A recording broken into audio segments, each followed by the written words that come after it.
எதற்கு யா அல்லாஹ் என் தாய் தந்தைக்கு நன்றி செலுத்த வேண்டும்? உங்கள் தாய் தந்தை உங்களுக்கு செல்வத்தை கொடுத்திருக்கலாம், கொடுக்காமல் இருக்கலாம். உங்களுக்கு கல்வியை கொடுத்திருக்கலாம், கொடுக்காமல் இருக்கலாம். உங்கள் மீது சொத்துக்களை சேர்த்து வைத்திருக்கலாம், சேர்த்து வைக்காமல் இருக்கலாம். உங்களை நல்ல முறையில் பராமரித்திருக்கலாம், பராமரிக்காமல் இருக்கலாம்.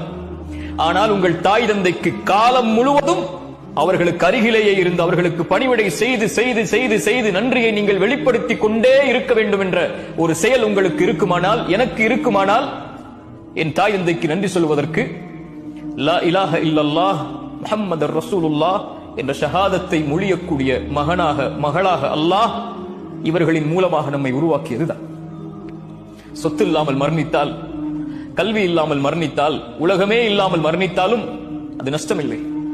ஆனால் இந்த ஈமான் இல்லாமல் மரணித்தால் அல்லாஹ் அதை இந்த தாய் தந்தை வாயிலாக அல்லாஹ் நமக்கு கொடுத்திருப்பதற்கு நன்றி செலுத்த மறந்து விட்டால்